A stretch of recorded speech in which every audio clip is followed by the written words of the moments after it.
So I've been thinking about going fishing today, and looking at fishing one of the lakes that's here pretty close to home. It's been raining a lot, y'all. It's been raining 2 to 3 inches a day for 3 or 4 days. Something we actually don't get around here in South Carolina that much. So I decided to come down to the river that actually feeds the lake that I wanted to fish, just to get an idea how much the water's actually risen in the last couple of days. It's rained day and night, day and night, day and night.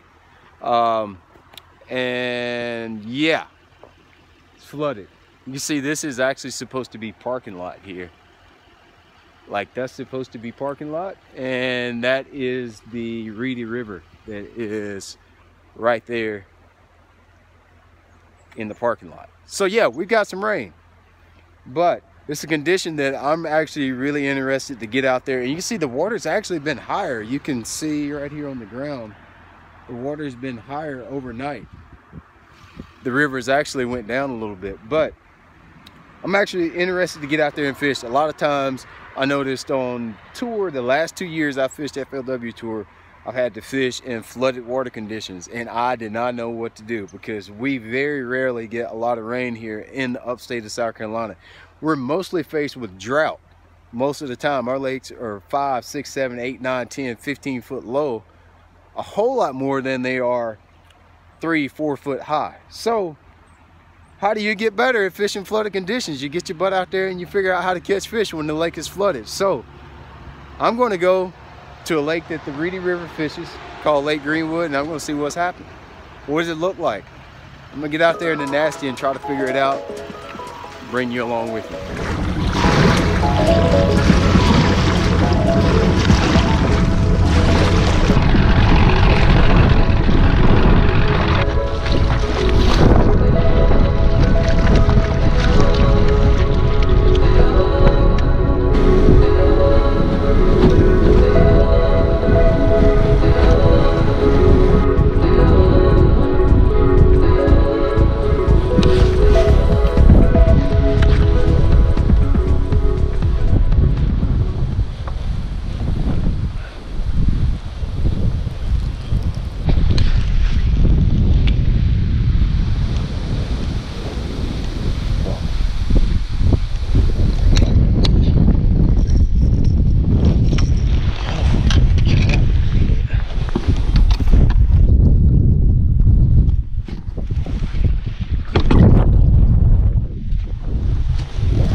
Ooh, God, what the fuck was that?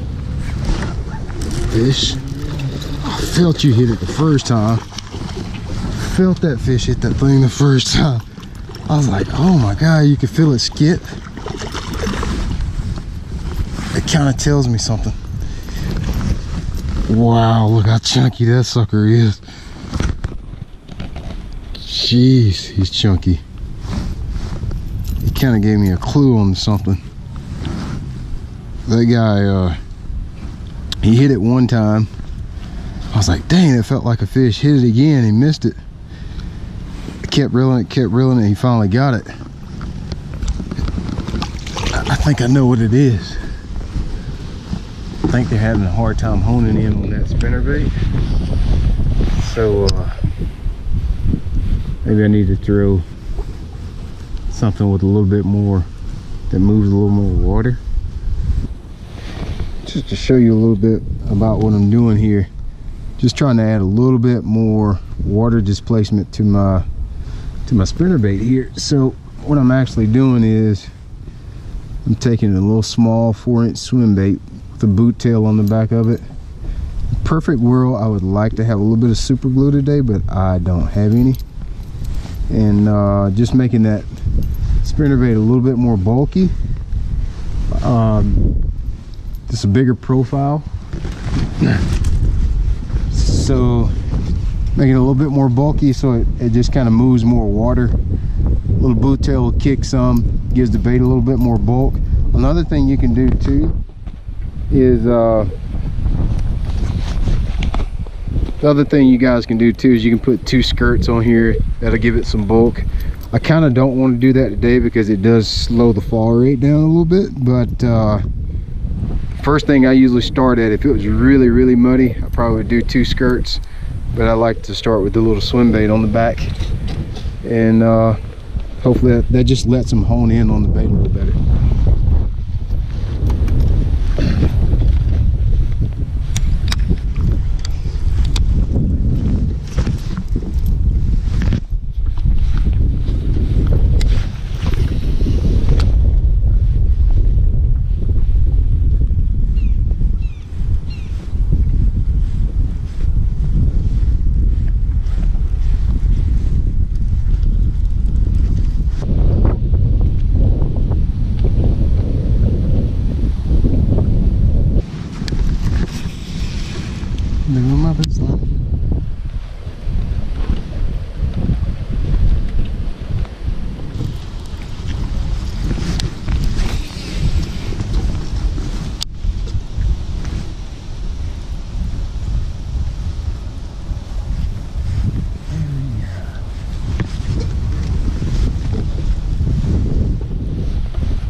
Oh, right there at the boat. Whoa, I tell you, that putting that little trailer on the back of there, that got hit right at the boat. Putting a little trailer on the back of that spinnerbait, all the difference in the world today. Just lets those fish find your bait so much better. Staying cold water, I don't know if it's something about water temperature that makes these fish, like their metabolism, slow down and they can't see as well. I'm not sure what it is, but when it gets to be a little cooler, the water gets darker. Moving that water is a big deal in catching fish.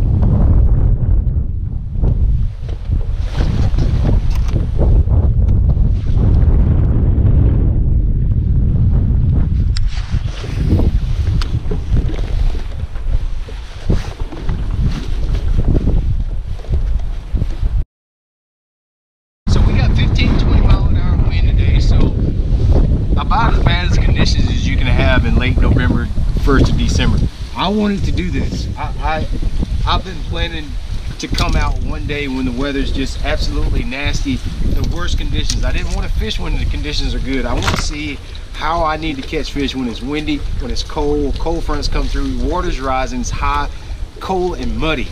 Worst you could ask for. So I'm going to use a couple baits that I know work during those conditions, and I'm just going to see how the fish are reacting to them today.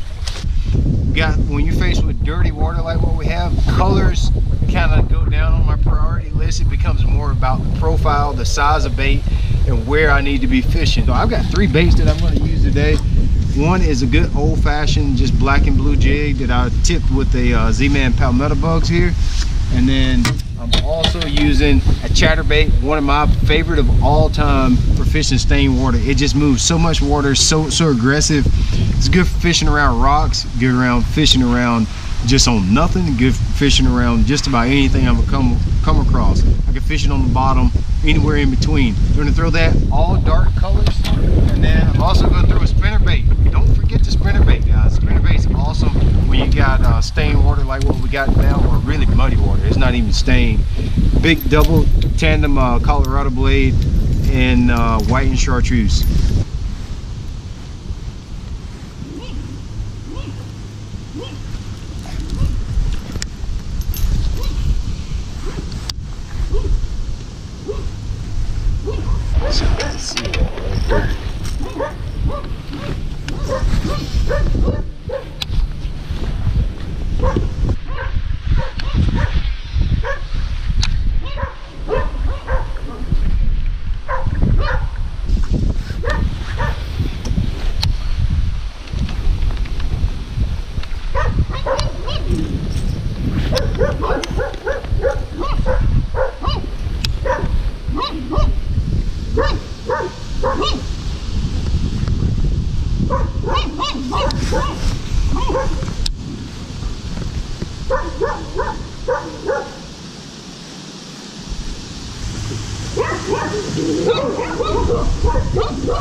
Okay, so that was the end of my fishing in a cold front day.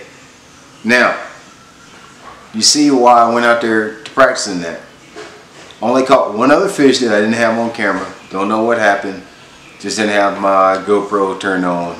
But that was it. 3 bites today. That's all I had. So fishing in a cold front is difficult. You know, I sat there and pondered whether maybe I should go another day and put all the footage together and then make myself look like a hero, like it was just one day and I figured it out. I'm not going to do that. So many times practicing for tournaments, fishing here at home like I am now, I go out, I catch 1, 2, 3. Sometimes we go out and we catch 10, 12, 15, 20 fish. A lot of times, especially when it's bad conditions like today, you only catch 2 or 3, and that's what happens. So what I am thinking about doing is possibly making this a series. Just like we're doing tournament fishing when you have practice days.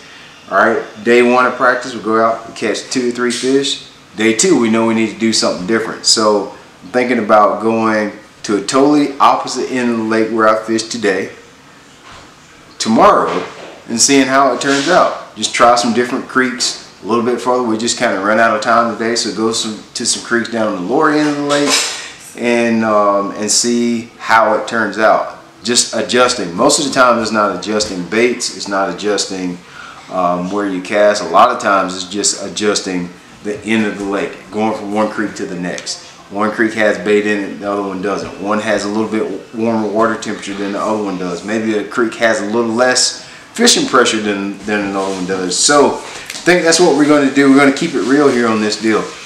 And we only caught 3 today. We're going to go and try some different areas on our next trip. See if we can put the pieces of the puzzle together. It's still going to be just as cold tomorrow as it was today. You're going to probably be even worse conditions. It was 15, 20 mile an hour wind. Highs were in the 40s. Typical tournament fishing day.